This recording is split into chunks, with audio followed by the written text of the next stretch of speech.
Yeah! It's Sunday morning at 10 a.m. Welcome to Vampire Church. Rah! Fuck you, Jesus. Hi, my name is Jared Logan. This is the Stream of Blood, and welcome to our Vampire, the Masquerade 5th edition Chronicle, Vampires of Pittsburgh, Reign in Blood. That's Reign in Blood, by the way, in addition to being the name of our Chronicle, is the name of a Slayer album. So I was trying to channel a little Slayer there at the beginning of the stream there. This, in case you've never been here before, and it's a little odd that you showed up today, but welcome. This is a show on Twitch where we play tabletop role-playing games, and this is a game where our players pretend to be vampires. We are many, many episodes in. We have followed their immortal saga for years in the game world, and it's called Reign in Blood because they've come to kind of rule the city.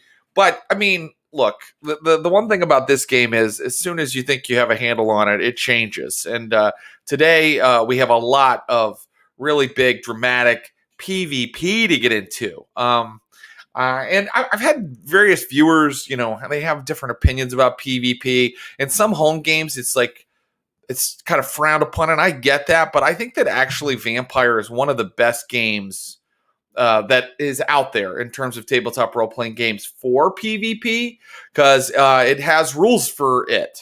Really, I mean, like with the willpower damage and all the different things that you can do, and it's supposed to be a game about intrigue and politicking, and so it's really kind of designed for it. Dark secrets, that's a part of Vampire. So I'm always happy to let the players get into a little bit of PvP, and we'll do that today. Before we get started, I always like to mention that Vampire the Masquerade 5th edition and also all the earlier editions are an adult game for players who are 18 or older.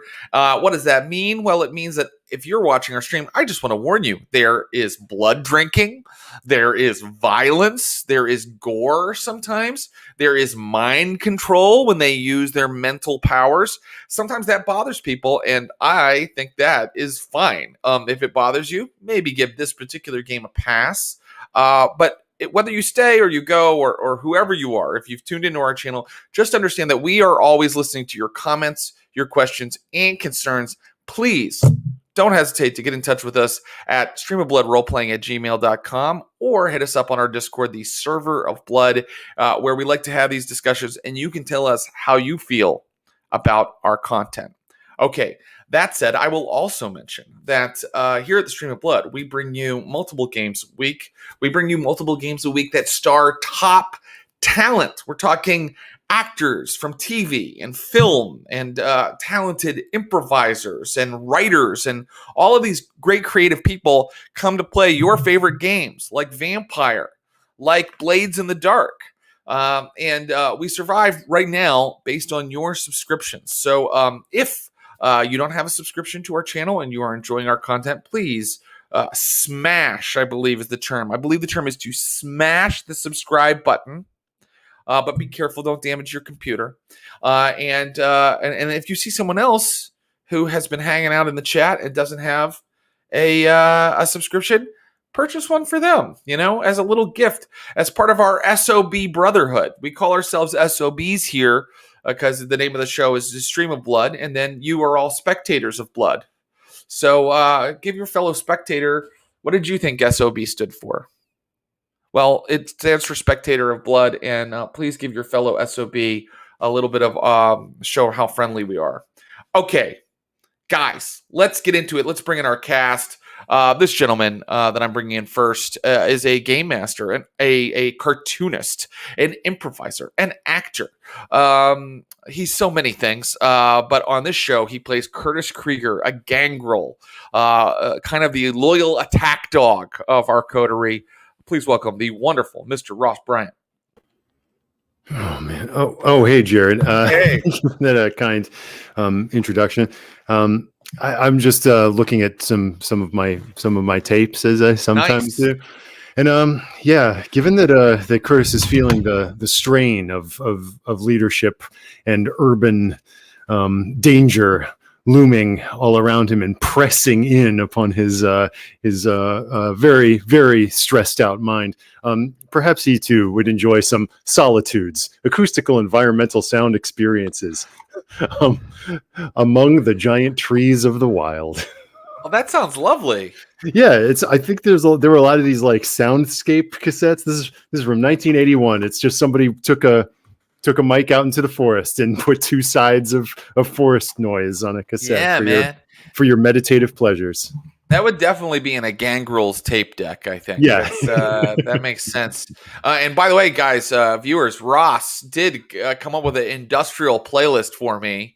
Oh, yeah. I think we mentioned that on the previous show. Talked about that. What did you like? I loved it. I have to like listen to it 5 more times before I can kind of say before the names and everything starts to kind of sink in. But God, I just loved it. And it was different than I thought it would be. I don't know, like I do like Tool, right? Mm-hmm. And that's what I associate with industrial. And so I thought I was going to hear, because Tool sounds, it's coming right out of the 90s. It sounds kind of grungy. So I thought I was going to get more grungy music, but with more like wrench sounds. Yeah. But that's not what I got at all. It was quite British in spots. I think you got a snapshot of where my industrial taste is. Industrial is a mansion in which there are many rooms, and like a lot of genres, there are subgenres within subgenres. And I like the more kind of the what you might call a subgenre of industrial that is called EBM, or electronic body music. And that's where most of the stuff on the playlist I give you came from. It definitely sounded like blood rave music. Like it would be like, and then somebody go, "You are alone." Exactly. And I really, really dug it. For the chat, we're talking DAF, we're talking Nitzer Ebb, we're talking Ministry, we're talking Severed Heads, all the classics. We're talking Nitzer Ebb, guys. Come on, get on board.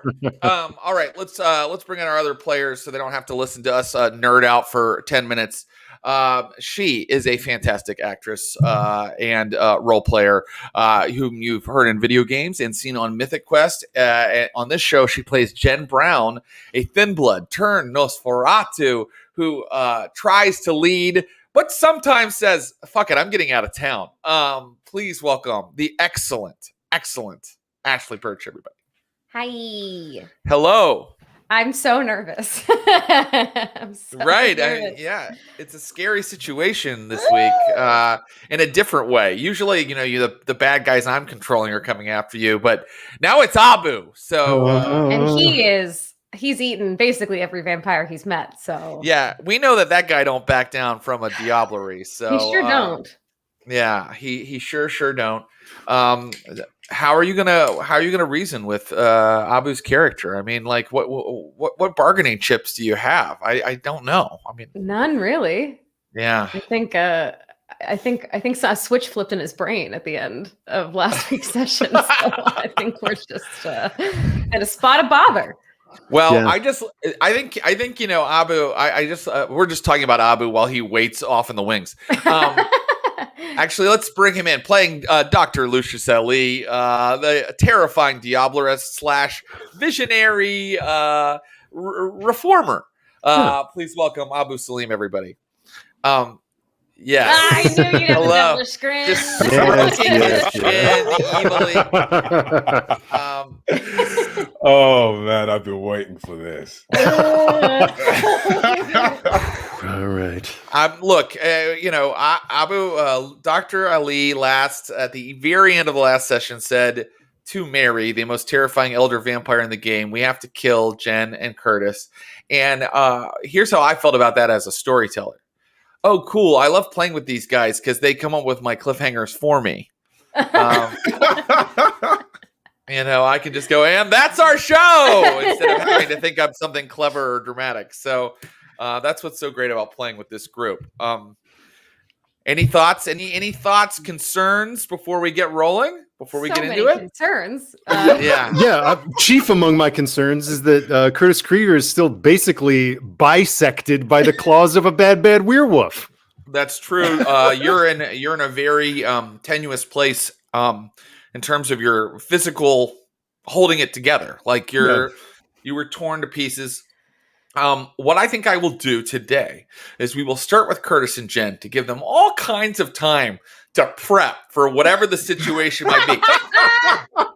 You know, sometimes also you get into these things and you're kind of metagaming a little bit, right? Because like your characters don't know that Lucius is off somewhere saying kill Jen and Curtis. Nope. So here's how I feel about metagaming. Just do it. Like, as long as you can, really, it's silly to like think that the players are just going to erase from their minds that they know this. So just as long as it's we can rationalize that they would take the actions they're taking.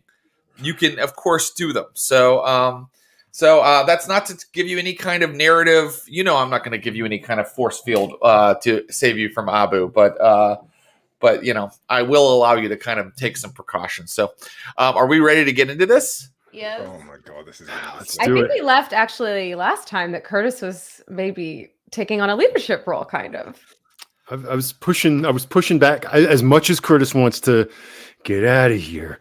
There is a big part of him that wants to kind of stand and try to like forge some kind of peace or alliance or something. God, like everything falls apart as soon as we almost get our hands around it.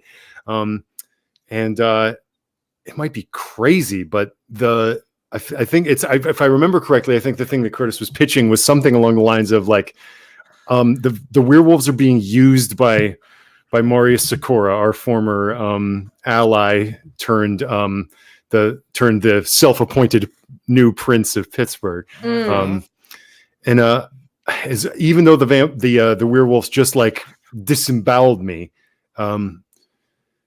I think maybe just because of my gangrelness, I do feel some canine kinship with them, and I was like, that may be totally like you can be like you wouldn't, but I'm like, God, if he's using these guys as bodyguards, I hate Marius Sikora. They would hate Marius Sikora. Can't we find an understanding? Okay. Well, that is a very interesting direction to take it. Let's get into it. Let's set a scene then. Let me just very quickly say that the Camarilla is decimated. The Inquisition is gone. The only creatures ruling the night in Pittsburgh are these three vampires, but there are many pretenders to the throne. This is Rain and Blood. And last time when you were having these discussions, Curtis and Jen, you were kind of in the Cathedral of Learning, your new haven, and you actually talked to your allies and followers, Dylan, Sabrina, Clara, about leaving town, about kind of running. And some of them seemed disappointed. I think Dylan said that she would go with you.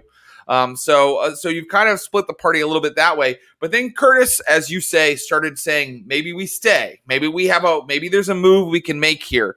And so let's place you back in the Cathedral of Learning. Let's hop back and let's have you make the decision now and show me how it is made and what your plan is. You're saying you want to go talk to them.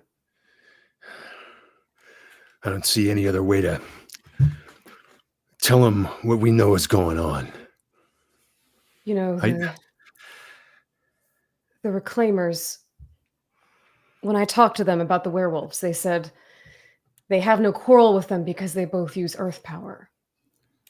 And if we're going to do this, I think we should bring them with us. I mean, it might be a show of good faith. If us and those ladies can work together, then why can't we? Can we decide now, though, that if this goes sideways, we're out. We're out. Okay, I'll give them a call. All right. And I'm going to go out into the main room, where I know Sabrina was doing something kind of tricksy. I'm assuming I don't catch her in the act, do I? Oh, that's a great question. So this is the kind of metagaming I like. Exactly. Let's give you a chance at that. Okay. So give me a wits plus awareness roll, and then I'm going to have Sabrina roll her stealthiness against you. Okay, hold on. Wit plus awareness. Oh, am I quite hungry? I am, aren't I? Because Everybody is quite hungry at this point. Yep. oh boy. Okay, wits plus awareness. Okay.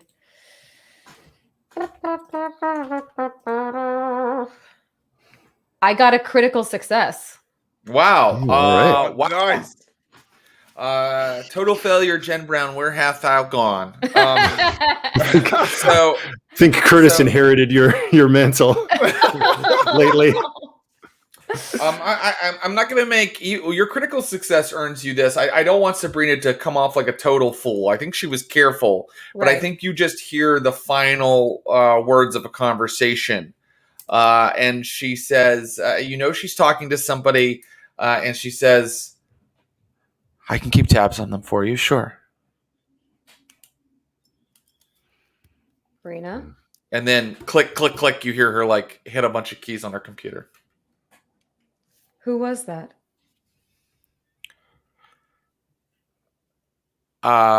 Who was what? I mean, I was Who were you talking to? Lucius. I was talking to Lucius. He wants to know where you guys are at. Can I do a roll to see if she's lying? If I can. Yeah, tell if you she's can. lying? Let's see how good she is at lying. What would I roll? You would roll your insight plus, I would say, probably your wits. And because this is your touchstone and your best friend, I think you get +2 dice. Okay. But I'm giving her +2 dice because she's your best friend and maybe she's good at lying to you. Okay, here we go. I need to do a willpower roll because that fucking sucked. 5 successes now. Yeah. That's very good. And I can tell you that you have bested her. And so you can tell that she is, in fact, lying. Oh. I know that wasn't Lucius, Brina. Okay, you know what? If you guys are going to leave, someone has to hold things together around here. I'm not giving up the company, okay? Who are you I'm talking not moving again. to? Sakura. I mean, if you won't take his deal, I will. What? He's going to give us full autonomy. I probably won't have to talk to him half the time. Sabrina, this guy is a fucking snake. How do you know that? What has he done other than help Because you? I know him. He's like Sonia. You want to put yourself in that position again? I think I am in that position. What do you mean? With you. Excuse me?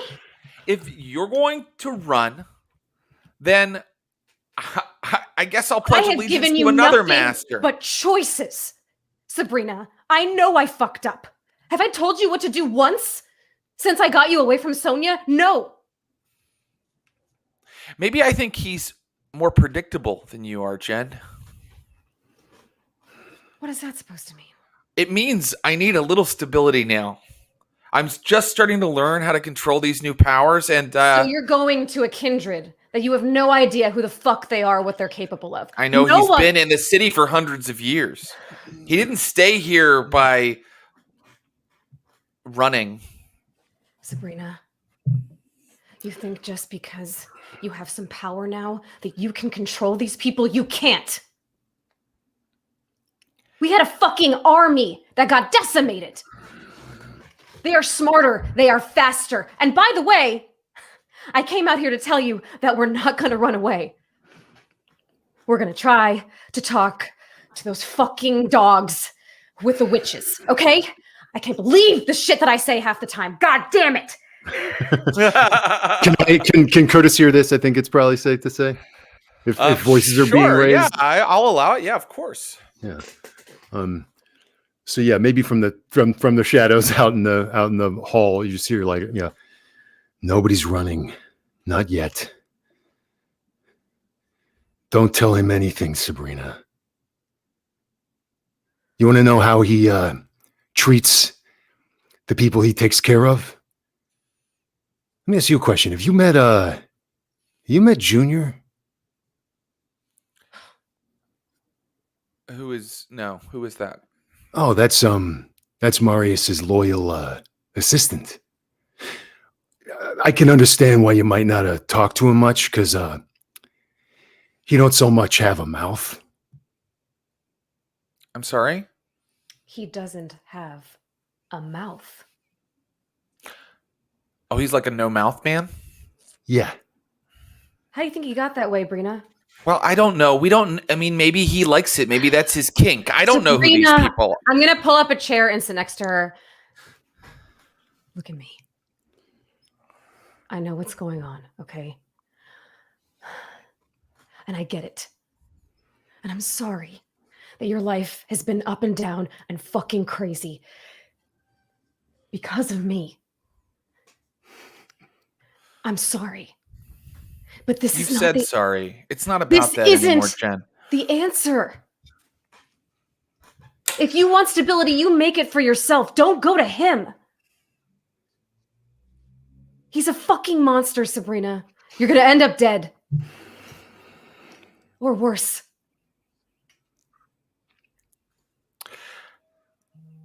I'll think about what you've said. I will. And if you're really staying, then, I'll think about how to fix this. But I can't keep riding this roller coaster forever, Jen. And also, I would kind of like to, sometimes, be awake during the day, because these 3 a.m. hours are... Okay, I'll think about what you said. We're trying to make things more stable. Look, I feel the same way you do. It's been nuts. But we got to take risks if we're going to come to an accord. And as for the staying up all night, yeah, I miss the daylight too. And I'm just going to walk away. I'm going to grab her hand for a second before she leaves. I'm just worried about you. You don't have to worry about me. I swear to God, for the first fucking time, this isn't about me. I just don't want you to get hurt. And I'm telling you, for the first time, she kind of like looks down at one of the hands that's grabbed her hand, and it's your Nosferatu hand. So it's like all wizened and like cracked and like deformed. And you see her kind of flinch. Sorry. No, I'm sorry. I'm sorry. No. This is the first time you don't have to worry about me, okay? I have ways of protecting myself now. You be safe. And if this meeting goes well, then we can talk about... Holy shit. What? Can he watch us right now? Yeah. Fuck! What? Well, he just heard our entire conversation. Oh, so you broke the deal for me. This was all just by confronting me. No. Okay. No, Brina, that's not. Good luck in your meeting. I have work to do. I mean, I would like to.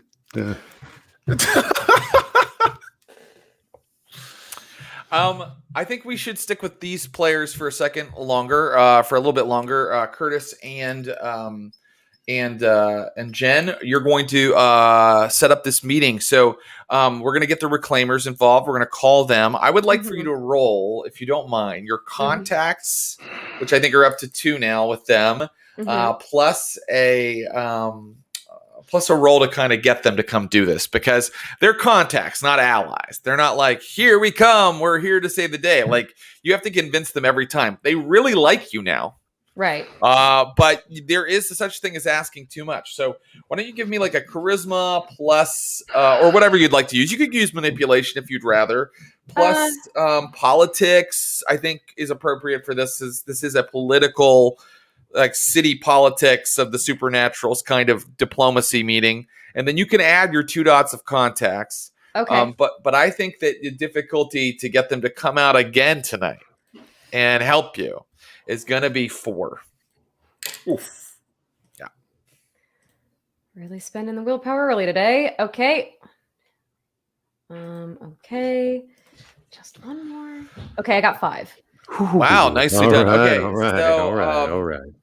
the Rex Nemorensis, the old lady, tells you that she's going to send the Huntress, and the Huntress and an acolyte can meet you, but they can't mobilize the entire coven. That's fine. Okay. And the I assume Huntress that- is, you take it to be the young woman that you've met a couple times. And I'm assuming either, do they have a sense of how we could meet the werewolves? Are they just going to be in Shinley Park? Well, that's what I was about to ask you guys. What's the second part of this is, how are you finding the werewolves? Yeah, and I just want, this may take us once again into metagaming territory, but when we were having the little conversation about like, we got to talk to the wolves, we had said in the last session that I'd at least covered up reflective surfaces in that room. So I don't know if we got specific about like what our plan was while confronting Sabrina. So if Marius was spying on us, he might know we're trying to do something, but not know exactly what we're doing. Right. Yeah. I mean, you don't even know that Marius was paying attention just now. Right. That's what Sabrina suddenly got paranoid about. But Marius might have ended his meeting with her and then gone off to, I don't know, take a blood pee. So, sure. A thing that I just made up. So, Yep, you guys do it. Cool. In my world, some things are different in my world. Frankenstein's blood. There's Frankenstein's and there's blood pee. Have you read Jared's blood pee supplement? It's 300 pages. I don't know how he wrote that long about it. Okay. So give me a plan, and then maybe if we think it sounds like it could work or not work, we'll make a roll. Okay. Would Ruby be able to sniff them out?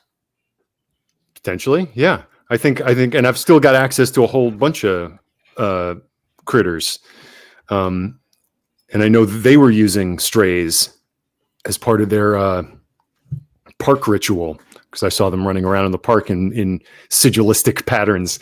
But so I mean, I feel like Curtis might think just like try to go to the park with some dogs, make yourself. Just try to say hello and hope they don't tear you apart as soon as they see you. An offering of some kind might be appreciated. Maybe the reclaimers would know something that they would want. I'll tell you what, let's let some time pass. So we're now down to where you have maybe about 5 hours in the evening, right, to kind of get this done. But the reclaimers show up at the Cathedral learning, and now you can consult the one that calls herself Huntress, who's like wearing like I don't know, like Lululemon, like kind of like if you were like a Pittsburgh girl, lifelong Pittsburgh girl who now wanted to dress like Kim Kardashian. And she's got and she's sitting there, and she's got like one of the younger acolytes with her as well, and she's like, so what are we doing? We are going to attempt to broker a peace with the werewolf population in Pittsburgh, and we were hoping that association with you would help, given that they don't seem to like us very much. We kind of glance at Curtis and the fact that he is basically 2 Curtises at the moment. You are an initiated sister. You are a custos, and that is why I'm here to help you. But I can tell you that, I mean, just having us with you isn't necessarily gonna, pull any weight with them. We do have to do as you say, give them some sort of peace offering. So what would that be? I mean, they care about the earth power, like we do. So some sort of sign that you are paying obeisance to the spirits in the city, or that you are protecting the green parts of this city. Something that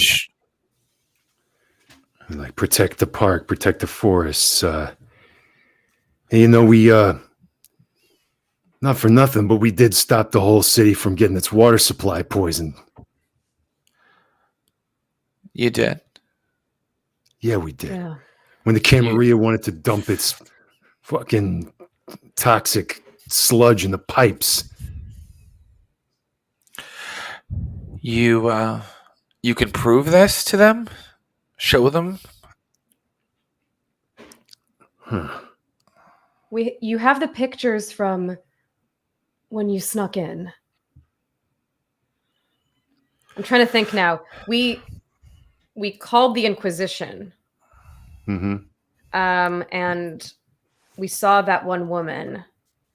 And I don't know if you saw any of the sludge monsters in those pictures. Yeah, the zombie critters. The zombie critters. I don't know if we ever got a sample of the stuff, other than Lucius Eating it. and, really committing himself to scientific inquiry. I don't know. I mean, like, even if I had the skill to kind of show them, what happened, they might think it was some sort of trick. Yeah. There's another way to go. Which is? I'm listening. They have kinfolk among mortals. They care about their families. Offer them protection? Sure, that's one way to put it. What do you mean? Sips from a water bottle. I mean, if you knew who their families were, that would definitely draw them away, make them think twice about, taking any sort of action. But you need to know where they're from. I mean, who their human identities are. Okay, let's think. Let's see. Okay, so when she says earth power, it's not vitae, is it? Like it is for them, or is it? No, vitae is just one source of earth power. And the other In source. fact, some say it's quite corrupted source. Nature, sacred places. They have to be in the park because there's some sort of power source there. I think they call it a cairn.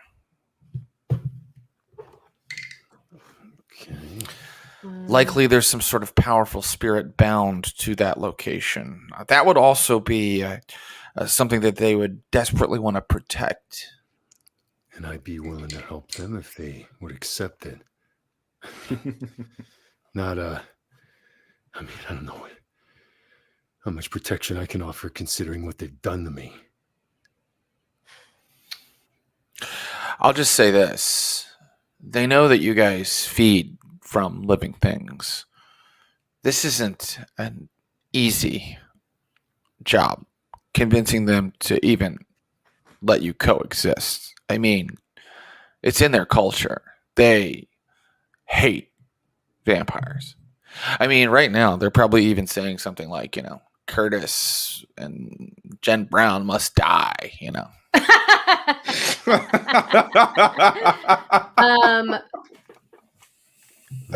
We don't have to. We don't have to eat living things, though. Where's the Steelers mug? That I didn't bring that. I don't. That stays with the Nemorensis. Elemental power. Is there a way to show them that we made it? To show that you're not feeding from humans. Yeah. Except though you are, though, right?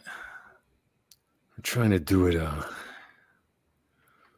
totally consensually these days. Okay. Well, yeah, I mean, I could see if I could pick it up and meet you there, and we could show them our powerful magic. Bow before our mighty sorcery. Sorry. And I mean, I'll bring up the water supply thing. I mean, I think it's not. Okay. By the way, you're normally the sexy one, but you look like shit.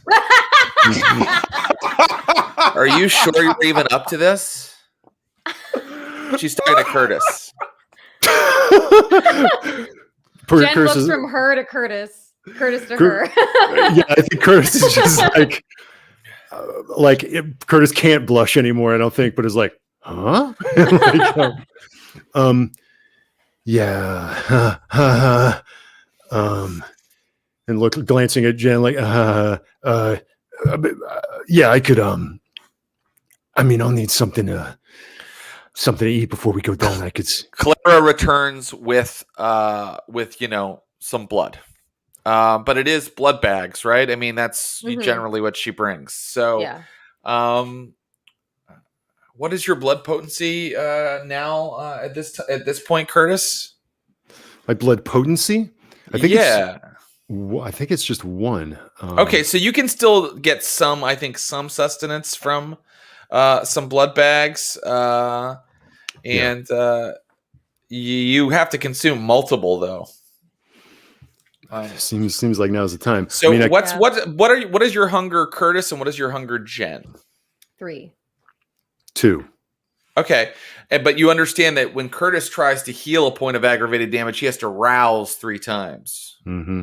And he's probably already done that for this night because okay. So I guess what a really important conversation, just in case things go south or things go haywire, is: are you gonna do this tonight, or are you gonna wait until the next night? Yeah, I mean, it'd be nice to not be hanging by a thread. I think what Jen is gonna say is, "I'll go. You stay here." What? Jesus Christ! I'm not gonna let you go, but we need to do this now if we're gonna do it. The longer we wait, you're not gonna let me go. No, I'm going wherever you're going. Curtis, look at you. If they so much as touch you, you could. I'm not letting you do it. What's gonna happen if they touch you, huh? Look, I need to be there with you, okay? The Huntress is like, I'm gonna go get the cup, and she just leaves. I'll be fine. Look, I have the reclaimers. It'll be okay. You have to stay here. Oh my God! I gotta. Curtis, you Jen, you have can't to ask stay me that. here. What happens if something goes sideways, Jen? What happens if they do to you what they did to me? It won't go sideways.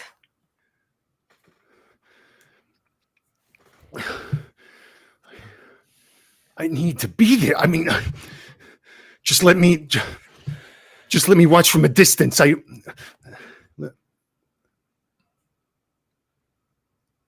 can do this. It's okay.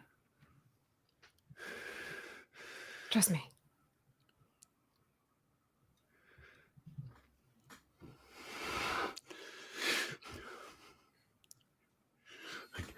If anything goes wrong, you tell me right away. I will. Okay.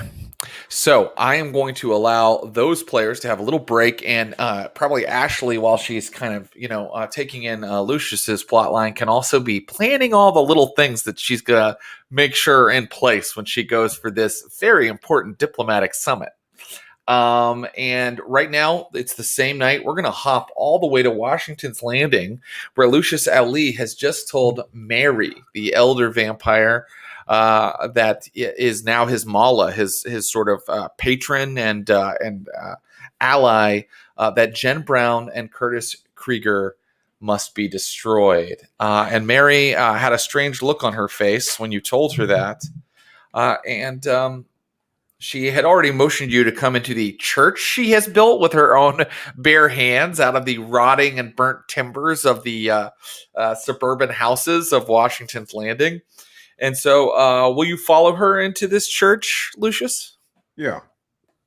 Very good. So, I mean, truly, it is, she's not a carpenter or a contractor. So it's really the scariest building imaginable, just like a bunch of jagged wood that she's constructed into this like terrifying cathedral. And once she gets inside, she says, "Are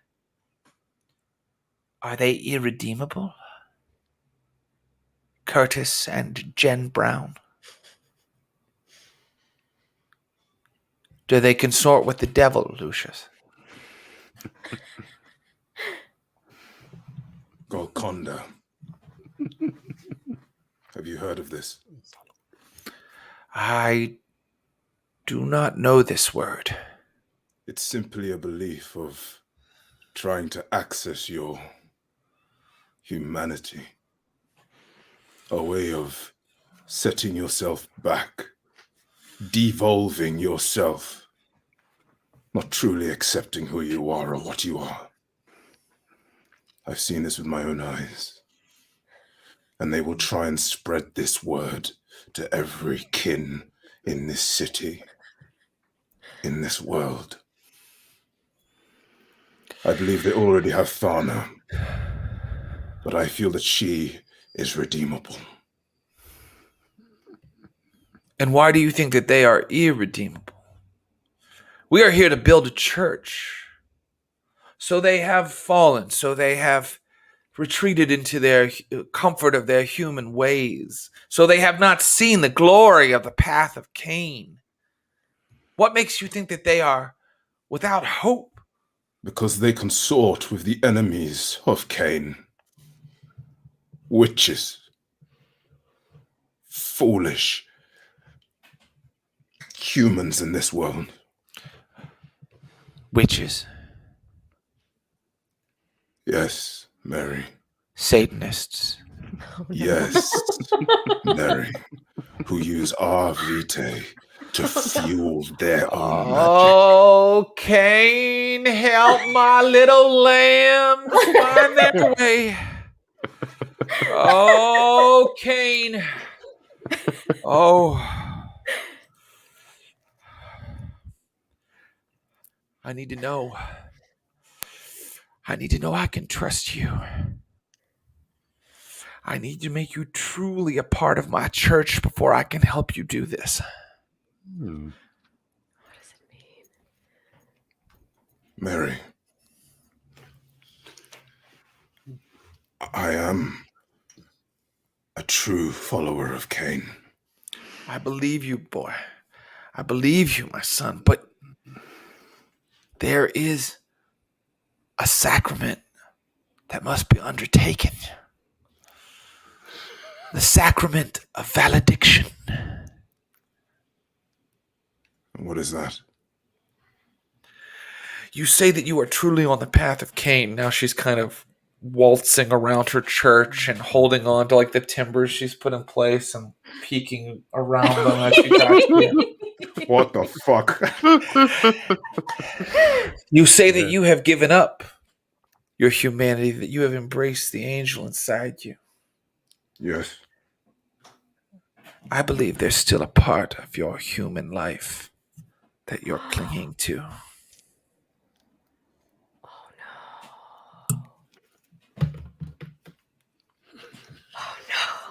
Speak of my sister. What would your greatest fear be, Lucius Ali? Your greatest fear?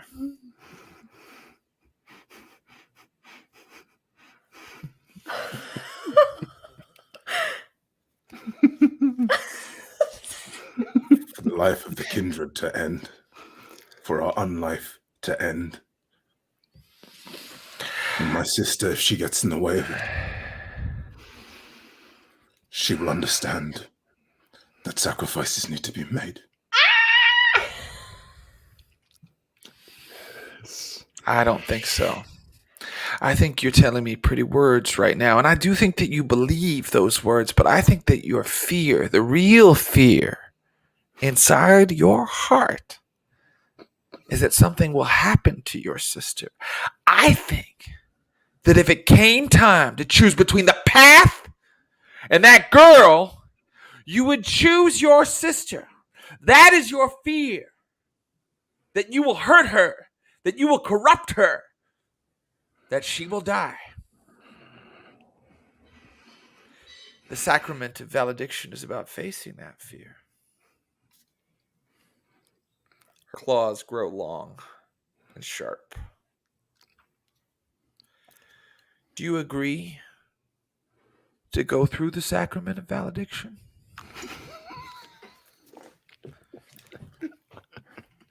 Mary.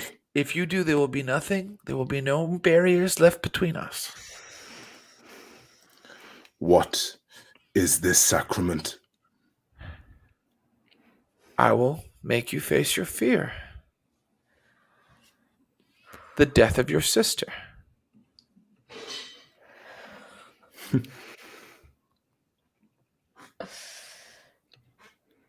You're serious?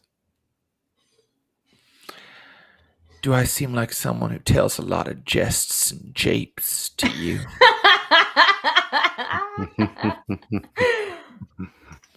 If I go with this, are you to tell me that you have no fear? That you have eradicated all fear that lives within you? That nothing holds you back? Are you to tell me this? I am on the path like you are. So what I is will it not that you lie to fear you, then, Lucius. Mary? My fears have been purged. Have they? Yes, they have. Do not question me again. She walks very close to you. I am your priestess. You will not speak to me of my fear. It is gone. My heart is stone. The angel is awakened within me in a way that you cannot imagine. Do not question me again. Now, are you prepared for the sacrament? If you are not, it can wait for now. No, I'm ready. Have your sister come to Washington's Landing.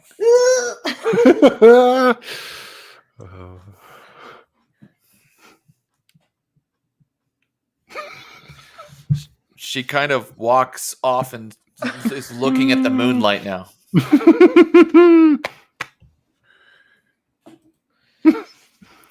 I'm going to go to... I'm then going to go to the doctor's place. Very good.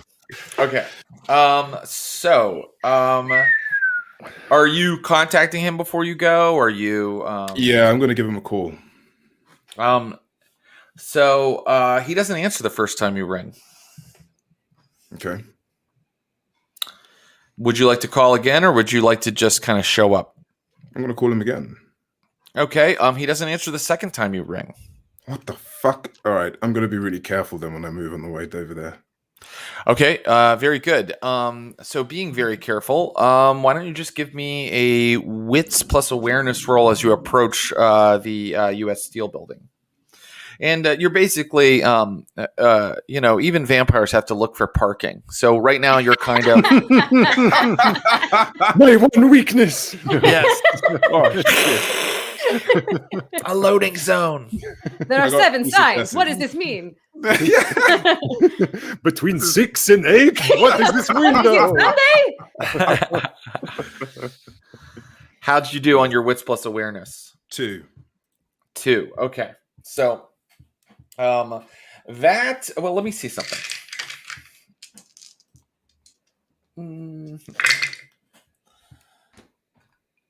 Okay.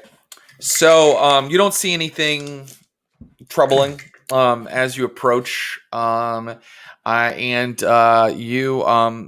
parked a little distance away, and now you can move up to the building, get inside through the parking garage, and you can take that elevator up to his quarters as you've done before.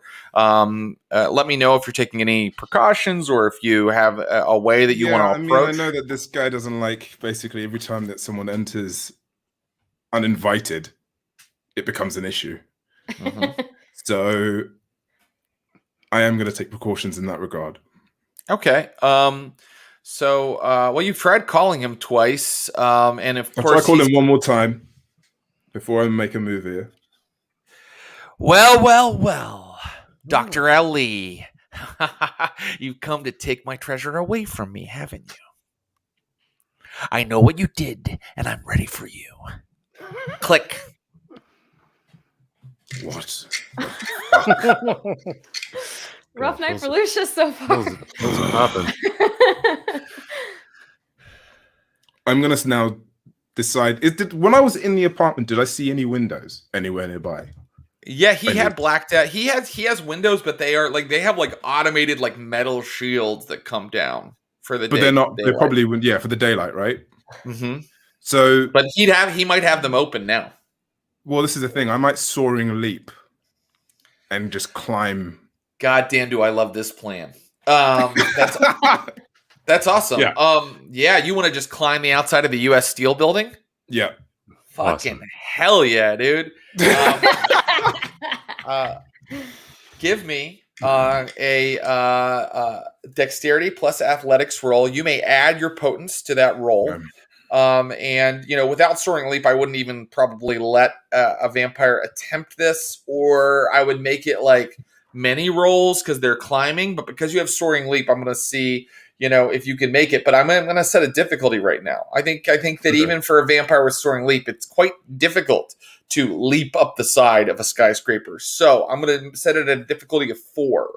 Okay, and then I'm going to rouse and blood surge then, if that's possible. That's a good idea. Yeah. 2. So I didn't get hungrier. I'm fucking hungry, man. I got 4 hunger.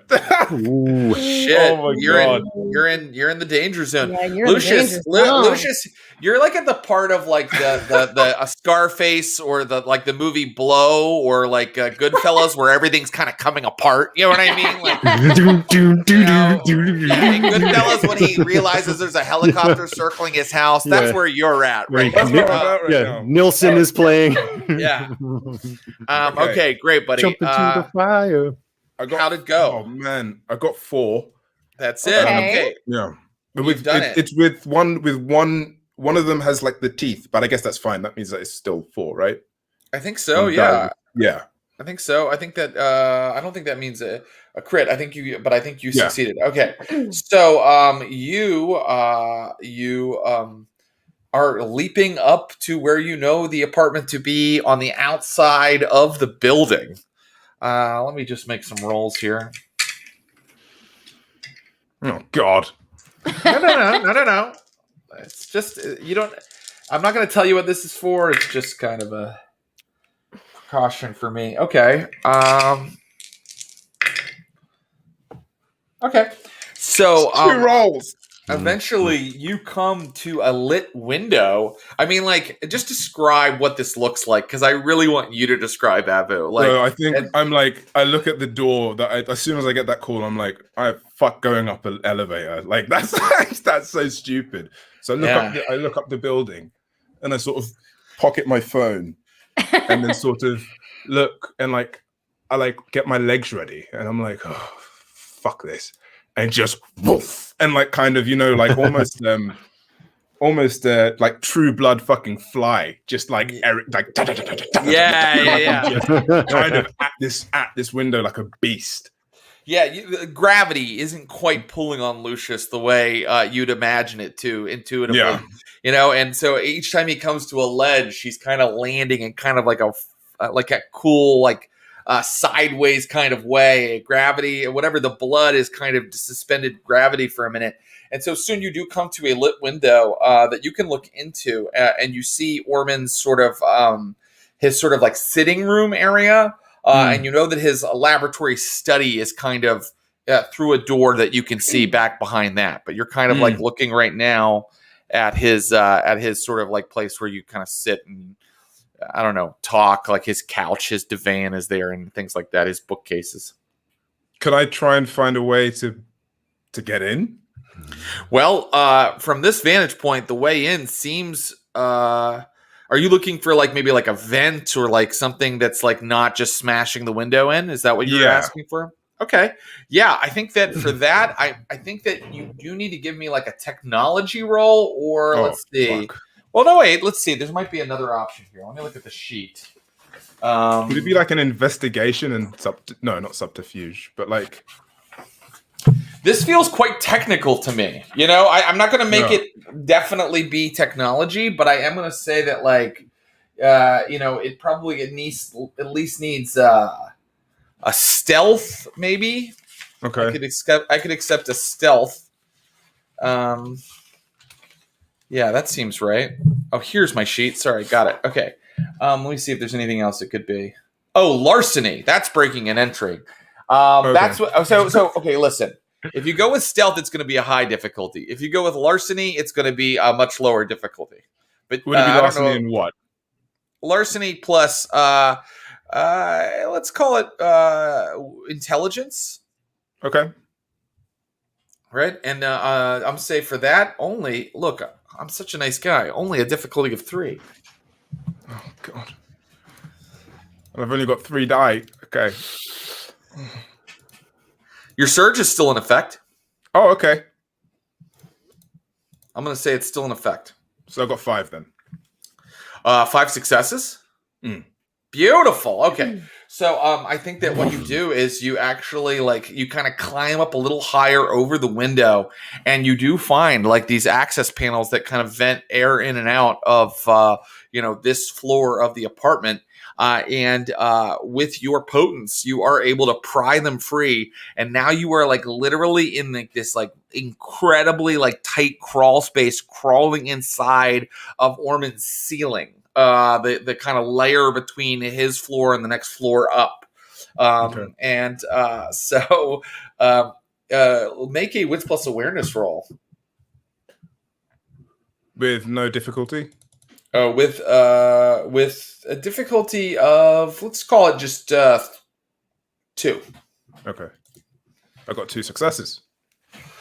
So you hear Orman talking to himself in his study below you, like through like this like layer of like plaster and like, there's all these pipes around you. You can hear Orman like going like, here he comes. He doesn't know I'm ready for him. You and me, we're ready for him. Yeah. Oh, Dr. Ellie, here we go. Finally, our intellects meet in the gladiatorial arena. I was like, okay, so do I hear another voice or no? You do not hear another voice. What I will say is this is not how he has behaved before. No. Yeah. So something is. I'll say automatically. I'll allow you to know something is up. Yeah. With his mental state.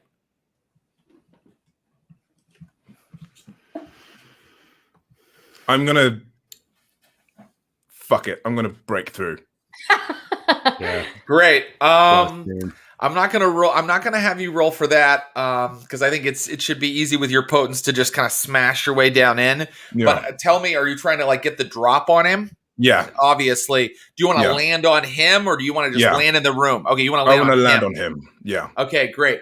For that, I do want to roll, and let's call it because this is a little bit of precision, right? Let's call that a dexterity plus a. I think brawl works for this. Okay. So dexterity plus brawl. Because it's a brawl, would I add my potence to that then? I will allow that because you are tearing through a ceiling to get to him. And then with that, also would my blood surge be on as well? The blood surge is now over.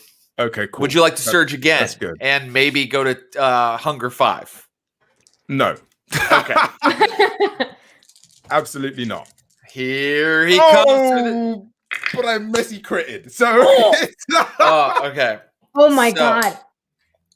You come tearing down through the ceiling, and your messy crit is going to make me do this. Okay.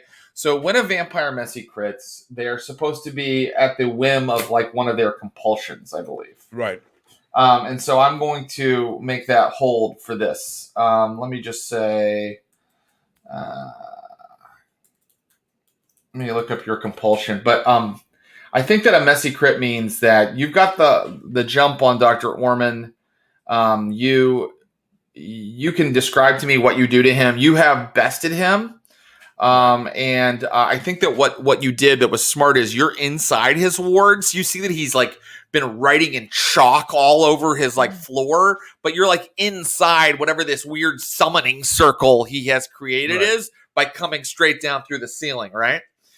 You also, however, I know what happens with the messy crit, Lucius. I know exactly what happens. At 4 hunger, also he has the the werewolf's body inside the circle with him, and he's clearly been feeding on the guy to the point where the guy is like kind of like half in and out of conscious, and looks like very pale.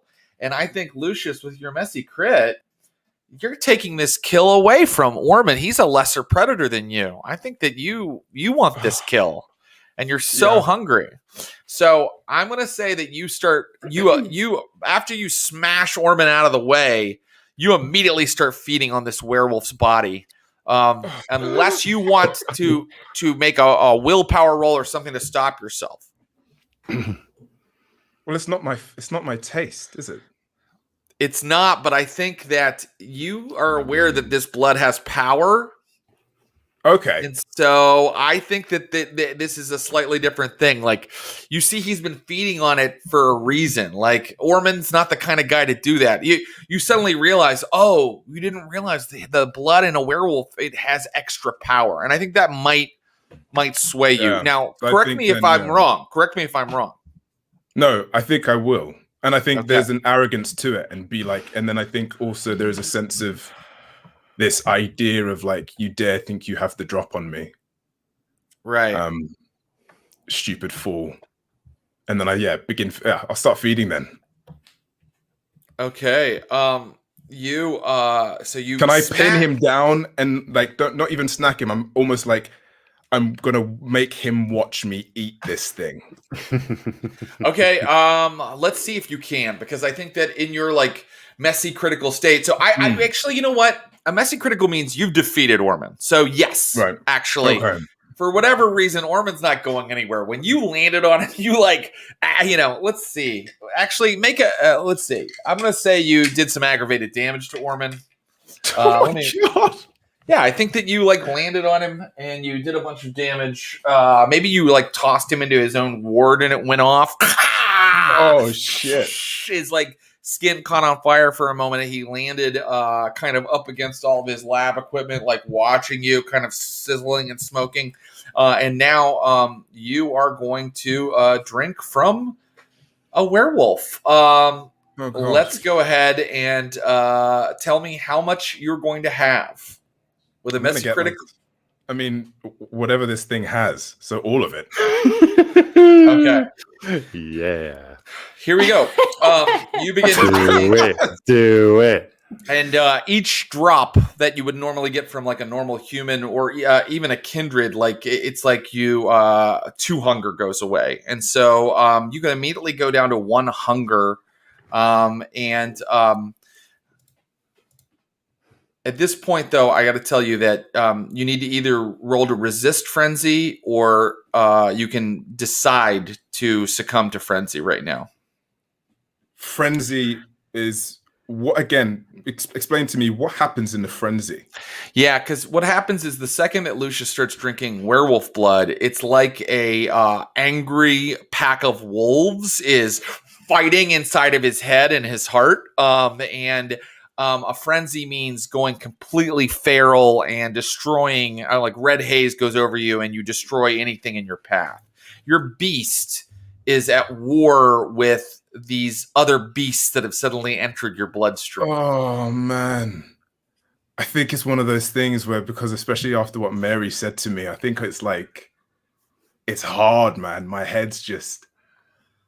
Can I roll a willpower or something to this? Or like, yeah, I'll allow you to resist. So I'm going to make this a high difficulty, but I'll allow you to resist. So roll whatever willpower is not currently damaged that you haven't already spent versus a difficulty of, I think this is one of the toughest frenzies you've ever had to resist. I want a difficulty 4 roll. Yeah, I failed. Okay. You drink the werewolf dry. You have killed this person. So I want you to add, please, let's see. It's not quite an innocent bystander, but I still want 2 stains added to your humanity tracker. And then once you have added those 2 stains, you look up at Ormond and you leap upon him. and you probably start. Actually, you know what? You don't diablerize him because that's what the cunning, intelligent, not frenzying Lucius would do. I think that you just start ripping him to pieces with your potence. And I think I'm just sort of, and I think I'm there's like an unleashing of rage from what Mary said, from the way that he spoke to me also on the phone, and just like it's almost like it's a mixture. It's like a madness of the the way that even like Jen spoke to me as well. Like it's just pure carnage. It's like disturbing. Great. Yeah, I mean, soon the entire let's say the haze has. You're still in the midst of it. You're ripping apart the entire apartment space. Everything is covered in blood. You've completely massacred the 2 bodies in here. I mean, this is full chainsaw massacre, complete mess of gore and terror. And that is when the elevator kind of goes boom because someone else is here. Oh no!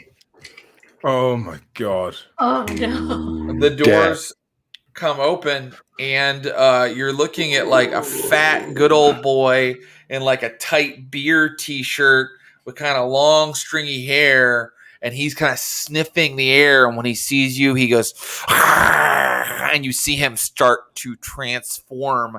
He's tracked his friend back to this place, and he has met you.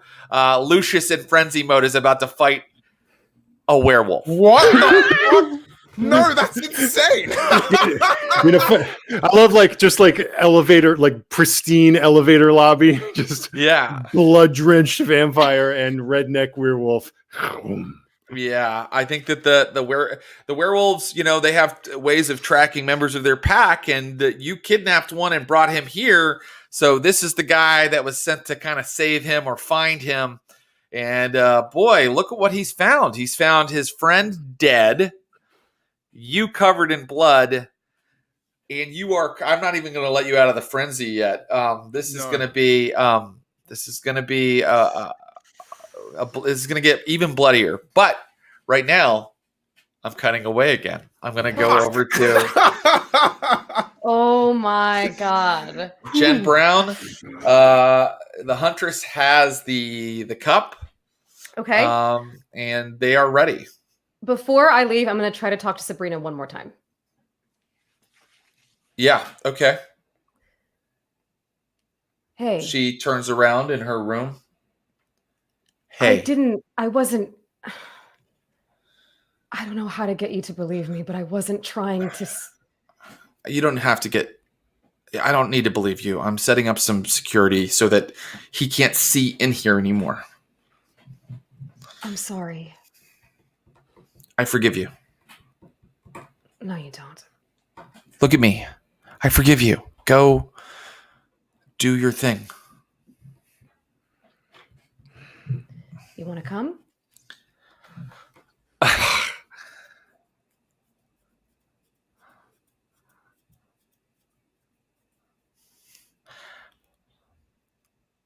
No, not this time. Okay. I'll keep an eye on you. Sabrina, are you asking me to come? No, I'm asking if you want to. I don't want to. I don't. Look, I know that this probably just feels like an extension of what happened before, me asking you for things, ordering you around. If there's something you want, I want to help you get it. I do. So if this ends with me coming out of it in one piece, I think we should talk about what that is. Gonna try not to get eaten. I'll see you. And Jen walks out. She knows what she wants. I'll just say that. She knows what you want. she wants. As you walk away, she knows it, and she's afraid to ask you for it.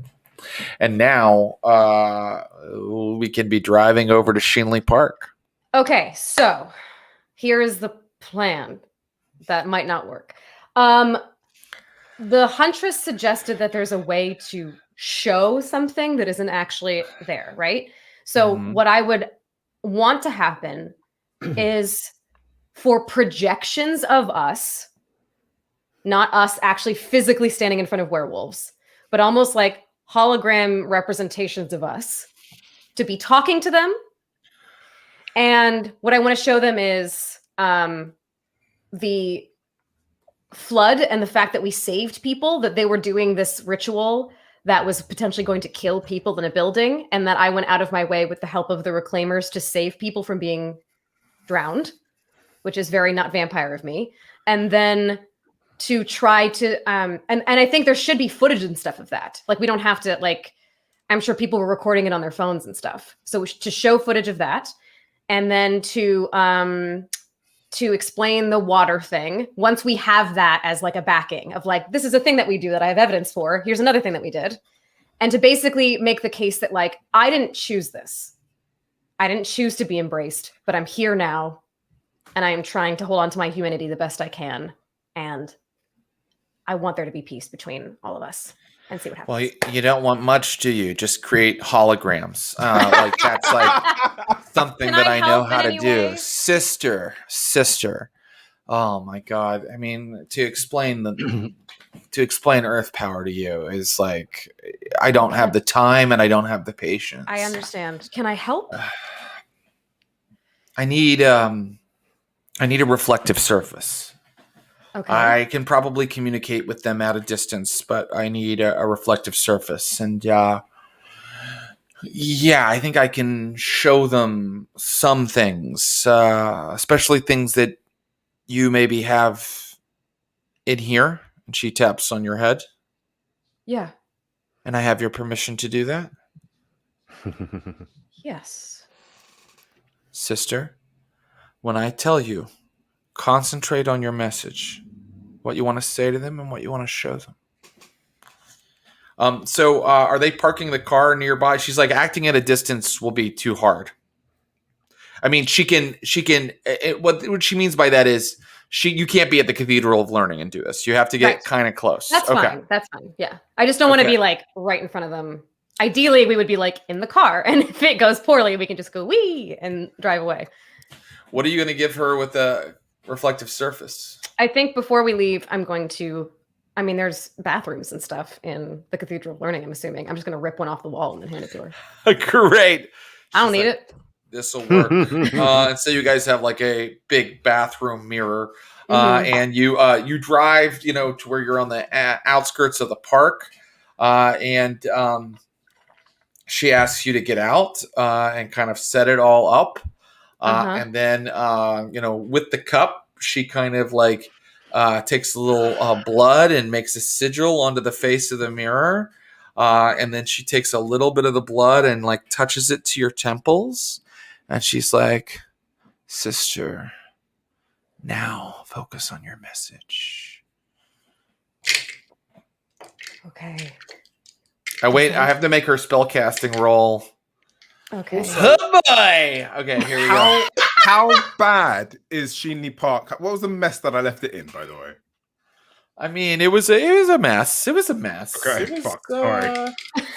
Okay. Good luck. Okay, let's see here. So, yeah. Well, wait. Yeah. Okay. Is there any way for me to roll to support them at all? I think you've got. She says, focus on the message. Okay. Yeah. Focusing. Let me do the magic. Let me do the magic, honey. Okay. Here she goes. Okay. She just got a paradox backlash, which means that her magic went completely south. And so, okay. you don't know that, and I don't. Into Shinley Park. So I'm what assuming she doesn't have any willpower to roll or anything, does she? not for magic. And so she kind of is like looking into the mirror. Oh, Okay. boy. And you look down into the mirror and you see water, right? You see like the surface of a lake, but then you realize, Jen Brown, that you are not like looking down into a lake. You're looking up out of a lake, right? And you see one of the wolves you recognize, Casper, kind of like look down in and be like, "Who's down there?" And you feel like you've almost made contact with him, like you're able to almost like speak to him, Jen Brown, when suddenly you feel something bubbling through the lake toward you. You feel like the lake is alive and there's something in there with you. And you let me know whether you want to break contact now and stop concentrating or not. Can I roll something to see if I have the presence of mind to know that this isn't, is it really happening? I think that she described to you that she was going to do kind of a type of telepathy for you, right? So you're aware that this isn't real. You're not really in the lake, right. But you do. You could roll to see if you have the presence of mind to realize something has gone wrong. I mostly just want to see if she freaks out. Okay. So you hear her voice from very far away. Or sorry, Jen freaks out. Like I was sort of wondering. Jen freaks out. Great, no problem. Give me a willpower roll of whatever willpower isn't damaged right now. Whatever you have left. Yeah. Give me a willpower roll. I failed. Okay. So you, in fact, do kind of freak out, and you go into sort of a frenzy right now. But it is not a frenzy where you are in a red haze frenzy. It's in kind of a fear frenzy, and you kind of feel like you're drowning. And that is when a huge, dark shape kind of moves in front of the surface of the water, and it looks like it's made of mud. But you see like a bright glistening eye in the side of it. And also as it shows its belly to you, it looks like it's like spawning things that are kind of floating down out of it. And then it moves towards you. And then it kind of like suddenly it's like, like you're like covered in like the mud and it's like kind of enveloping you. I think she would break out of it then, just sort of as. I think that makes sense. But in fact, this is the moment when she has to break out of it, or something really bad is going to happen.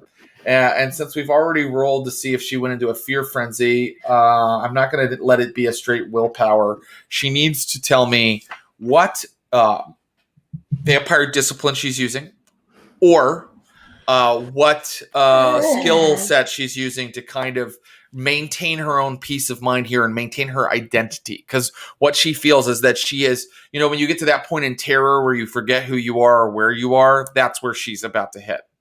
Okay. Would it make sense to roll my composure plus intelligence? Almost like when you're...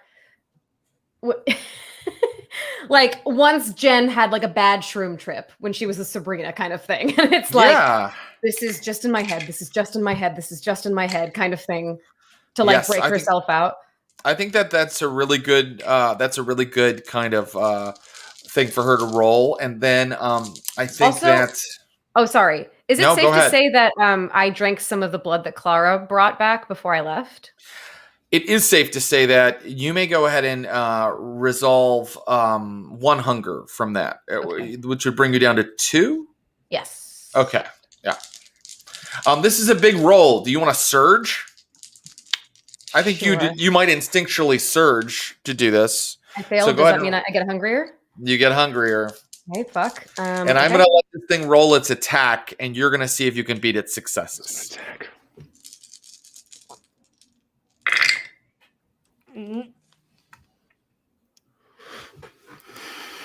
Why are you smiling? Yeah. Come on, man. Wait for Jared to finish counting. Counting your... Okay, how'd you do? That's a total failure, friends. She's back.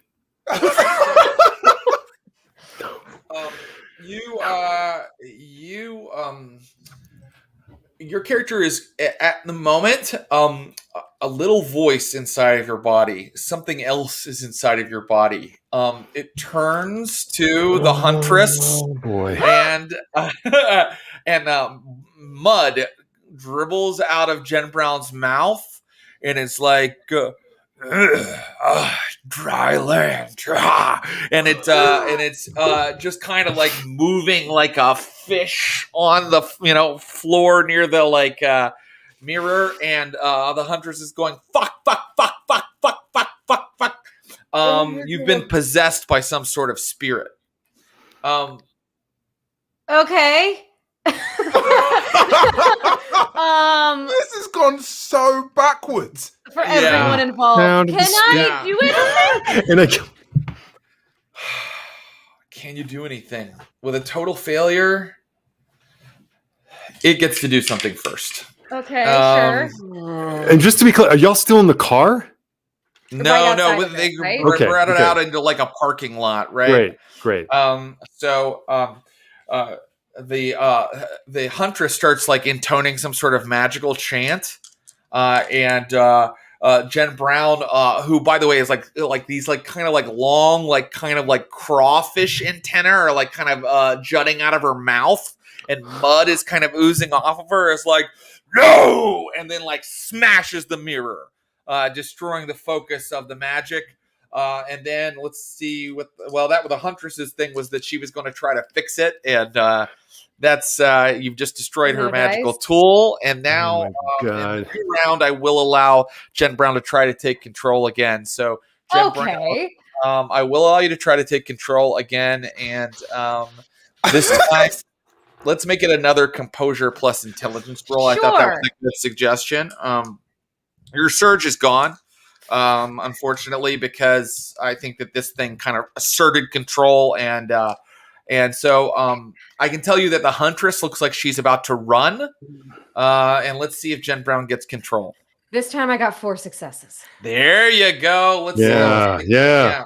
So you can. So the thing inside you is trying to grab her and break her, but you can make it do something else. You have control for a second.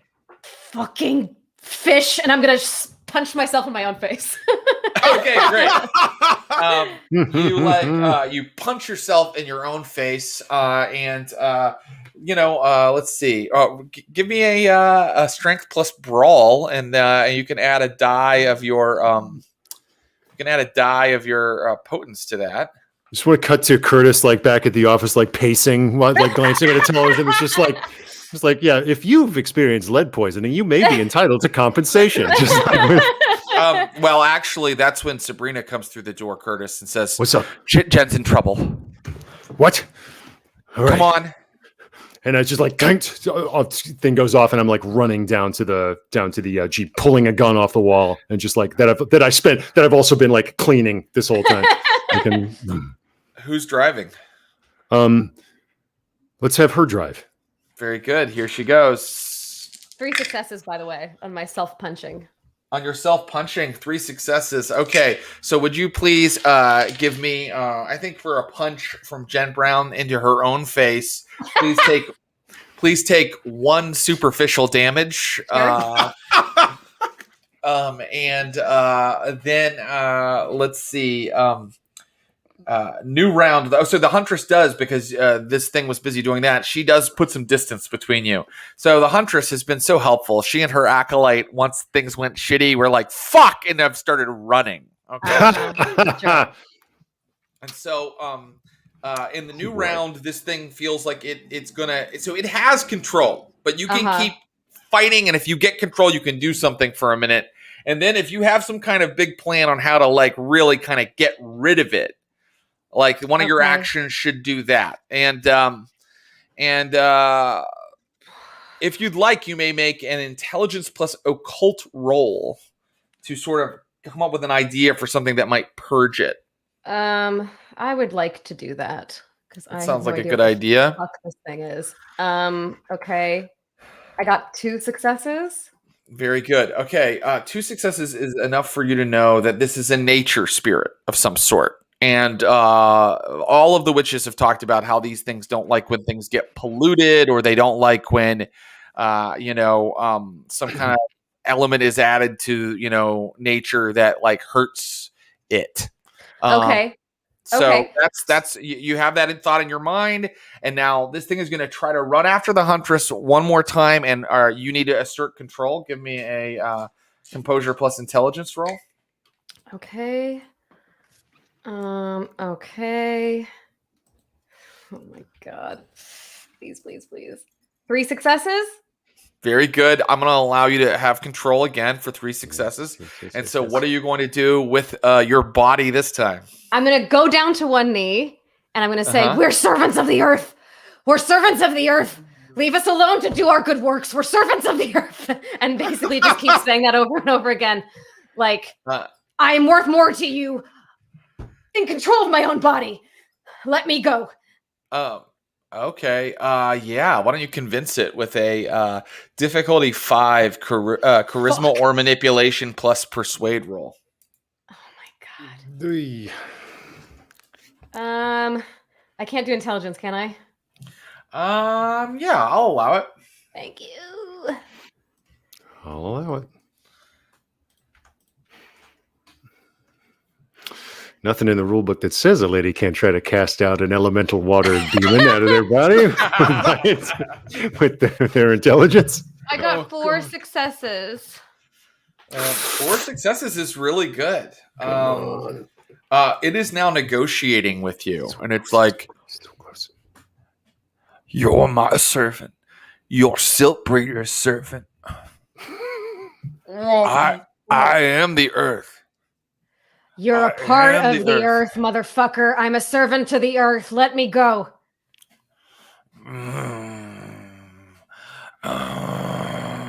And you feel yourself just wanting to like roll in the mud in the edge of this parking lot.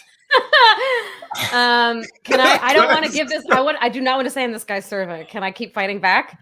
You're polluted. You're tainted. I'm going to clear out the rivers inside you and make them clear. I'm doing that. And it's trying to make you vomit blood now. Oh, God damn it. I'm doing it myself. Leave me the fuck alone. I'm going to try to fight it. Okay, great. Make your composure plus intelligence roll again, and it's going to attack you. And its attack is going to make you vomit blood, meaning you will get hungrier if it succeeds. I got 4 successes. Ooh, let's see how it does. Let's see how it does. It doesn't get 4; it gets 3. So you stop it from, and you can make it do something now, or you can make your body do something. What would you like to do? I want to try to vomit out mud instead. Oh, great! I love that. Shit. Barf it out. So, last roll, I'm going to make you make Jen Brown. Well, not last one, but like this is how you're going to do that. Stamina plus composure again, because you are trying to like keep calm and control and in control, right? So give me a stamina plus composure roll. Okay. And your difficulty, you just won. You just won the contest against it. So you only need to get 1 success. Okay. Okay. Please, please, please, please, please, please. 1 success. Okay. Instead of vomiting blood, suddenly, like out of Jen Brown's mouth, this enormous brown catfish thing like goes, and it's way larger than it should be. And it's not quite in our world, and it's kind of flopping about in this parking lot, and its big tail flips and knocks over like the Steelers mug, and Vitae drips out of it, and then it kind of like flops over there, and like it's like long like whiskers are like gulping up the Vitae on the floor of the I'm gonna pick it up. Can I pick it up? Yeah, sure. Yeah. So you like kind of pick this thing up, but you realize like as you're doing that, as you're doing that, like you have potence, so and it's like 4 or 5 feet long. But like as you do that, like you realize that it's not quite totally corporeal. Like your arms are already kind of sinking into it again. And I got to tell you, maybe a moment of panic as you realize this thing might kind of like absorb into me again or something. Okay, I let it go. Yeah. Flop back onto the ground. Okay, I'm gonna go. You come with me. And I'm gonna walk towards Sheenley Park. What the? You have well, their you're already God. on the edge.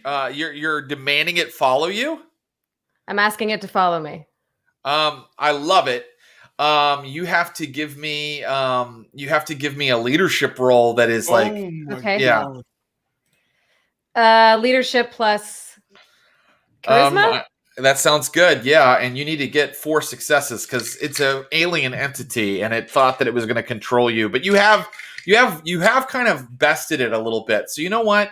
Add a die to that. I got 4 successes, but I'll just roll this to see if I get 5. No, I got 4. Okay, great.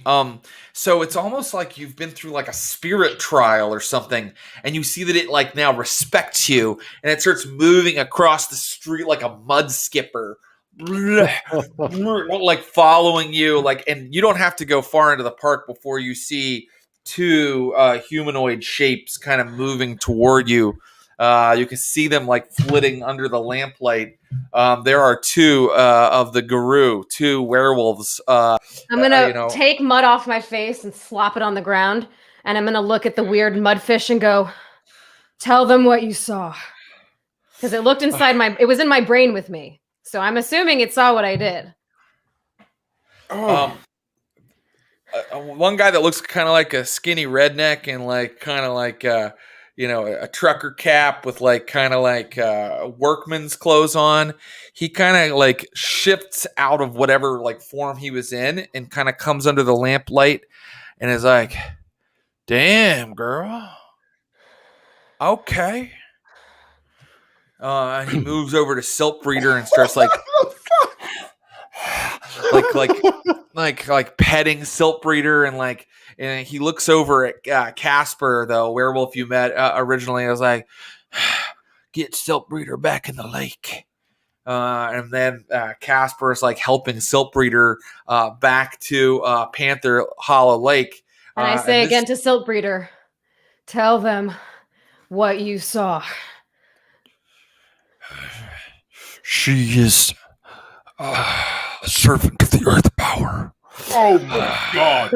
She has bested me in single combat. Yes. She has wrestled me and won. This girl lives at the bottom of the lake and rolls in the mud.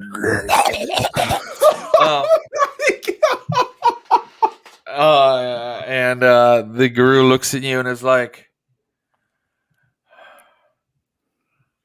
"Thank you for bringing it back." You're welcome. It meant what it said. I'm a servant of the earth. I might be a kindred, but I didn't choose it. I choose this. Is there a peace between us? Another of your kind. He took my friend. He's not one of mine. I cast him out, and I'm sorry for what happened. I don't have control over him, but I have control over me. And I want a peace between us. Can we have a peace between us? You have peace. You have peace between us. If you are a servant of Gaia, then you are... Well, there's peace. You hurt one of mine. Yeah. You tore him apart. I don't want that happening again. Okay, he's with you. Yes. And the other one we can gut, rip open, decapitate, do whatever we want with. I prefer the one that polluted the lake. I prefer if you put didn't. his poison in it. Look, I still have hope for him, so I'd prefer if you didn't, but I understand he took one of yours, so I'm not going to stop you, but I'm going to ask for you to consider that he could be a very strong ally if you allow me to help him. You've seen what I can do now. It might be too late. What do you mean? One of the boys, he's looking for Gutter. I think he found him. Found him Place where? you call U.S. Steel. Shit. And one more thing, little girl, while you're dealing with that. My name's Jen. All right, sorry, Jen. Silt Breeder wants a drowning. It's what he wants. So if we're going to be friends, you got to tell me how I get my drowning. You want to drown the city? Silt Breeder needs to clear out some of the human trash. Humans are a reflection of Gaia.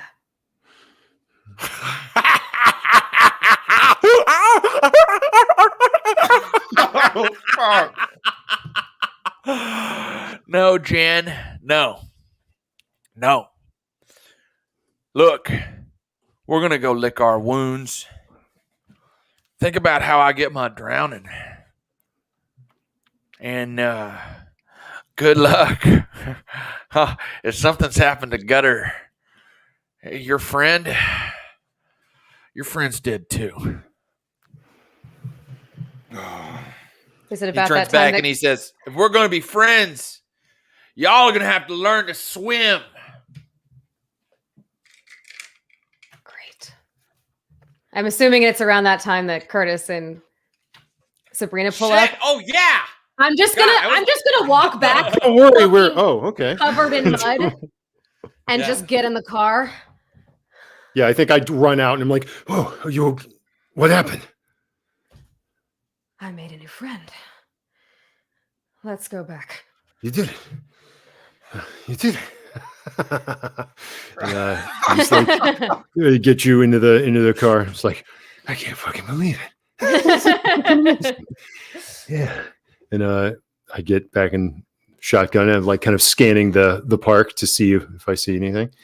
Yeah. I am going to say to them, sorry to cut you off. No, that's okay. I think Lucius is in the U.S. Steel building. And if he's not dead, I think he might be soon.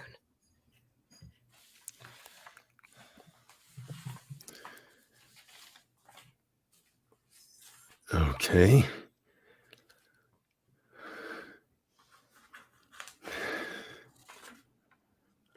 All right.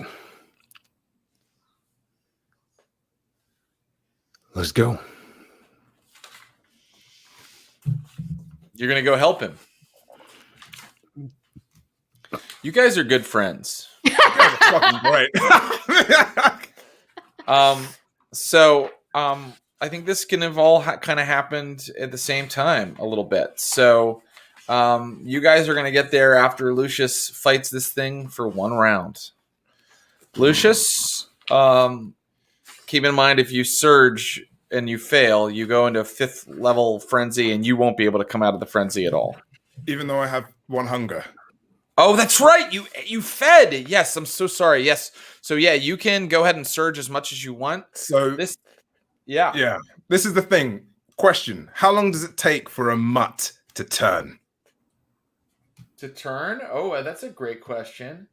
It takes 1 round. Because I'm going to because if I did not feed, if there's a mental capacity in my head to not diablerize the doctor, there is a sense and again with this arrogance of mine, I want to look at this thing and tell it to stop. Oh yeah. I'm afraid. So I'd like to give you a chance, but the frenzy is so consuming that no mental disciplines according to the rules are allowed during a frenzy. So you can start fighting to get out of the frenzy. But until then, no mental disciplines. Yeah. Okay. The thing they can use only physical disciplines. It says here you resist other people's mental disciplines with 3 extra dice, You can spend a willpower point to assume control of their character for a single turn while in frenzy, but may not use willpower to re-roll dice. The frenzied vampire cannot be provoked into frenzy by another stimulus. And you try to achieve your goal at any cost, which in this case was just kind of destroying your enemies. So, do you have any willpower left? I do. If you want, you can go ahead and just spend the dot to like go out of the frenzy, but that's going to be like your action this round while he turns into a werewolf. So this is the thing, right? And I'm wondering, do I know if mental powers work on wolves or not? You don't. The doctor, I don't think, gave you any kind of idea of that. But I think you can assume from your previous experience that their resistance may be a little bit better than, say, a drugstore employee or something. So, okay, you know what? I'm gonna try and get out of this frenzy. Okay, great. Spend a willpower, and that's just when you are faced with this guy, so a new guy enters the fray. You just kind of like take control of yourself, and that's your entire turn. Is just kind of like getting calm again. He is going to. Oh, Mr. Clint Trucks is going to. What is up? I want Lucius to get out of this frenzy, but he did just fill his belly with lupine blood, increasing the difficulty for resisting frenzy by 1 for every point that he reduced his hunger. Okay. So how does that work with the fact that you can spend a willpower point to assume control of your character for a single turn? Oh, so he can't break the frenzy. He can spend a willpower and act for 1 turn. Right. Okay. Understood. Okay. So you want to spend the willpower and act for 1 turn and then go back into the frenzy? So then, okay. So if that act, then can that act be to dominate this beast? Yeah. You can spend your willpower, try a mesmerism against this thing, and then you'll go back into your frenzy. Does that make sense? Okay. That's fine. Okay. Great. Fuck. And let's see what it will be rolling.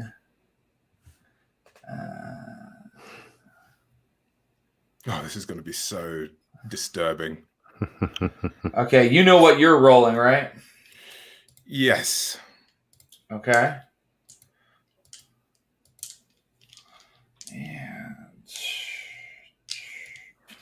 Okay. Here we go. It does meet your eyes as it becomes a 9-foot tall, slavering beast. You spend will to just act for 1 round and try to dominate it. And first, you must tell me what you are saying to it. I'm telling it to turn back. Turn back. Okay, great. That's clearly followable. And now it will roll. You'll roll your mental attack, and it will roll its resistance.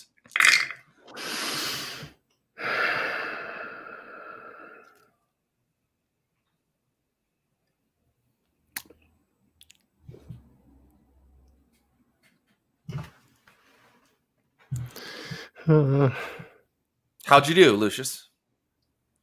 I got 7. Okay, it rolled a crit, but a crit now, like a crit, it means that each of these 10s is worth 2, so that's 4, and then 5, 6. So God, it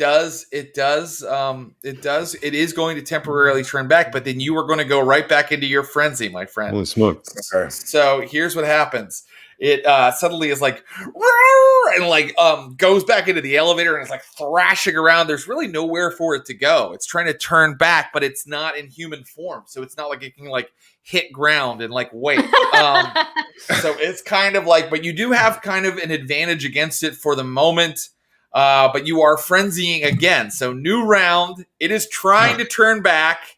You are in a frenzy. You can roll to resist frenzy, but as Clinton Truck says, with werewolf blood in your system, it'll be like +3 difficulty. Or you can do something that a frenzying vampire would do. What are you going to do? What is that? I mean, many things. But attack or do something, do something aggressive and nasty, basically. Maybe now that you have this thing's back to you, you want to feed on it too? I don't know. I mean, assume that your beast has taken over. Your beast has completely taken over. I'm going to try and... Because I'm going to... Wait, so is it still in beast mode, eh? It is still in beast mode. So I just want to find. I think I'm going. That's insane. I'm going to look at the sort of. I'm going to see if there's like the silver chains that maybe the doctor might have used. Yeah, and possibly try and restrain it, like grab to restrain it with its back to me, that kind of vibe.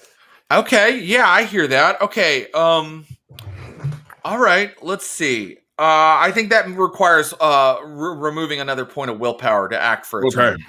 Okay. What is your willpower down to now? 3. Okay. So you do find the silver chain because it was on the other werewolf, if you recall. And the pendant, right? Yeah, the whole thing. And now you're going to and now in frenzy you can go like and try to choke it with it, right? Like that's an okay thing to do during frenzy. So for one round it tries to escape and you use a willpower to like get the silver off the ground, and then in the new round it's going to turn around and try to rip you open, and you're going to try to choke it with a silver pendant. So give me a strength plus brawl, and it will take its strength plus brawl.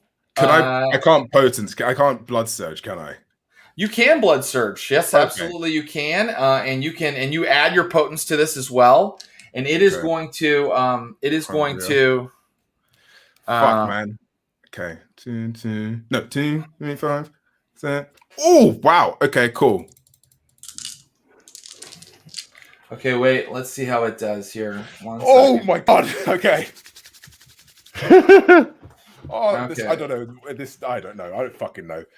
Yeah, no. Let's see what happens. Okay. So here it goes.